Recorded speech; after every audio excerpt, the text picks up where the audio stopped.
देश में राष्ट्रपति के चुनाव का शंखनाद हो चुका है। देश को नया राष्ट्रपति 21 जुलाई को मिल जाएगा। 24 जुलाई को मौजूदा राष्ट्रपति रामनाथ कोविंद का कार्यकाल खत्म हो रहा है। नए राष्ट्रपति के लिए चुनाव 18 जुलाई को होगा। 29 जून को नामांकन की आखिरी तारीख होगी। अब तक ये साफ नहीं हो पाया है कि राष्ट्रपति पद के लिए बीजेपी का कौन उम्मीदवार होगा और विपक्ष किस चेहरे पर दांव खेलेगी। हालांकि कुछ ऐसे चेहरे हैं जिनके नाम पर चर्चा चल रही है। नमस्कार, मैं हूं परवीन शेख। आप देख रहे हैं हमारी स्पेशल रिपोर्ट बीजेपी के लिए कैसे बड़ी चुनौती बना राष्ट्रपति चुनाव। तो हम आपको अपनी इस रिपोर्ट में बताएंगे बीजेपी का पूरा गणित, कैसे बीजेपी को अपने उम्मीदवार के लिए विपक्ष के सामने करना होगा सरेंडर, तो कहां कमजोर पड़ रही है बीजेपी। साथ ही जानेंगे कि कौन कौन से नाम हैं राष्ट्रपति की रेस में। तो देखते रहिए हमारी ये स्पेशल रिपोर्ट बीजेपी के लिए बड़ी चुनौती बना राष्ट्रपति चुनाव। सबसे पहले आपको बताते हैं कि कौन कौन चुन सकता है देश का राष्ट्रपति। लोकसभा के 543 सदस्य राष्ट्रपति के चुनाव के लिए वोट डालेंगे। राज्यसभा के 233 सदस्यों के भी राष्ट्रपति चुनाव में वोट डालने का अधिकार है। राज्यों की विधानसभा के सदस्य भी राष्ट्रपति के चुनाव में हिस्सा लेंगे। कुल वोटों की संख्या 4809 है जो देश के नए राष्ट्रपति को चुनेंगे। देश के अगले राष्ट्रपति के चुनाव में यूं तो केंद्र की सत्ता पर काबिज बीजेपी की स्थिति काफी मजबूत है, लेकिन उसके बावजूद बीजेपी को विपक्ष को साधने की जरूरत पड़ेगी। इसकी वजह यह है कि बीजेपी के पास कुल 48.9% वोट हैं और विपक्ष के पास 51.1% वोट हैं। ऐसे में बीजेपी को 2.2% के अंतर को खत्म करने के लिए विपक्षी खेमे में सेंध लगानी होगी और एकजुटता को कमजोर करना होगा। माना जा रहा है कि बीजेपी उड़ीसा की सत्ताधारी पार्टी बीजेडी और आंध्र प्रदेश की सत्ता पर काबिज वाईएसआर कांग्रेस से मदद ले सकती है। इसके अलावा केसीआर की पार्टी टीआरएस से भी समर्थन मांग सकती है। हालांकि उन्होंने जिस तरह से बीजेपी के खिलाफ देश भर में मोर्चा खोल रखा है, उससे ऐसा नहीं लगता कि वो एनडीए उम्मीदवार का समर्थन करेंगे। ऐसे में राष्ट्रपति चुनाव में भले ही बीजेपी मजबूत स्थिति में है, लेकिन 2% वोटों का गणित बीजेपी के लिए सिरदर्द बन सकता है। दरअसल 2017 के राष्ट्रपति चुनाव में एनडीए कैंडिडेट रहे रामनाथ कोविंद को 65% के करीब वोट मिले थे, लेकिन तब से अब तक में हालात काफी बदल गए हैं। तब बीजेपी की सरकार महाराष्ट्र, तमिलनाडु, राजस्थान, छत्तीसगढ़, झारखंड में थी, लेकिन अब ऐसे हालात नहीं है। बीजेपी मध्य प्रदेश और कर्नाटक में भी हार गई थी, लेकिन बाद में बीजेपी ने बड़ी चालाकी के साथ जोड़ तोड़ करके सरकार बनाने में वो कामयाब हो गई। ऐसे में अब बीजेपी को समर्थन जुटाने के लिए काफी मशक्कत करनी पड़ेगी। हालांकि इसकी कार्ड पार्टी की ओर से ऐसा चेहरा उतार कर निकाली जा सकती है जिसका विरोध करना ही विपक्ष के लिए मुश्किल हो जाए। राष्ट्रपति चुनाव की तारीख के ऐलान के बाद से कयास लगाए जा रहे हैं कि बीजेपी की तरफ से किसी आदिवासी महिला या फिर ओबीसी उम्मीदवार को मैदान में उतारा जा सकता है। बीजेपी 2024 के आम चुनावों को ध्यान में रखते हुए और जनता के बीच अपनी पैठ को बनाने के लिए बीजेपी ऐसा कर सकती है। ओबीसी और महिलाओं का देश की आबादी में सबसे ज्यादा प्रतिनिधित्व है। इससे इनकार नहीं किया जा सकता कि बीजेपी सभी संभावनाओं को टटोलने और 2024 लोकसभा चुनाव को नजर में रखकर ही राष्ट्रपति उम्मीदवार के नाम का ऐलान करेगी।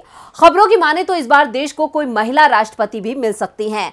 आदिवासी महिला कैंडिडेट के लिए छत्तीसगढ़ की राज्यपाल अनुसुईया उइके का नाम सबसे आगे चल रहा है। उइके मध्य प्रदेश से हैं। महिलाएं भारत की आबादी का करीब आधा हिस्सा हैं।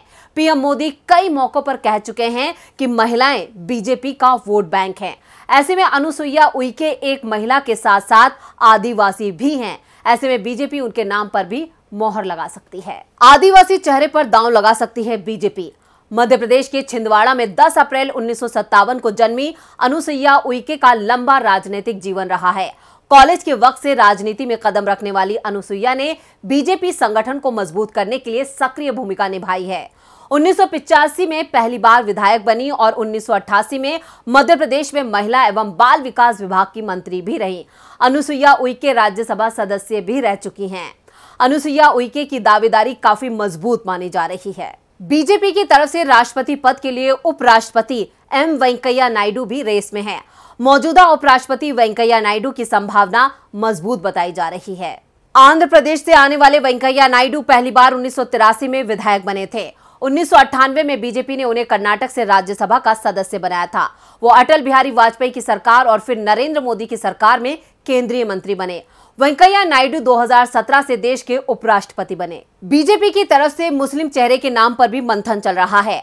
राष्ट्रपति के नामों में केरल के राज्यपाल आरिफ मोहम्मद खान का नाम भी लिया जा रहा है, जो कई मुद्दों पर मोदी सरकार की नीतियों के मुखर समर्थक रहे हैं। आरिफ मोहम्मद 1972 में अलीगढ़ मुस्लिम विश्वविद्यालय छात्र संघ के अध्यक्ष रह चुके हैं।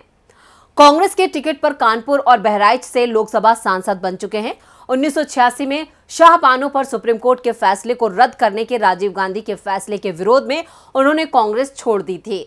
मौजूदा वक्त में आरिफ मोहम्मद केरल के राज्यपाल हैं। मुस्लिम राष्ट्रपति पद के उम्मीदवार की अफवाहें इसलिए भी जोर पकड़ रही हैं क्योंकि बीजेपी के पूर्व प्रवक्ताओं ने पैगंबर मोहम्मद साहब के खिलाफ अपमानजनक टिप्पणी की थी, जिससे काफी विवाद हो रहा है और इस विवाद को शांत करने के लिए मुस्लिम उम्मीदवार का नाम सामने आ रहा है। अब सवाल ये उठता है कि विपक्ष किसे अपना उम्मीदवार बना सकता है। विपक्ष की बात करें तो जो खबरें चल रही हैं उनके मुताबिक कांग्रेस पार्टी में राष्ट्रपति पद के उम्मीदवार के लिए गुलाम नबी आजाद के नाम पर चर्चा चल रही है। पार्टी के नेताओं का मानना है कि गुलाम नबी आजाद के नाम पर विपक्षी दलों में आम सहमति बनाना आसान होगा, क्योंकि आजाद लंबे वक्त तक राज्यसभा में विपक्ष के नेता रह चुके हैं और उनके विपक्षी नेताओं से अच्छे संबंध भी हैं।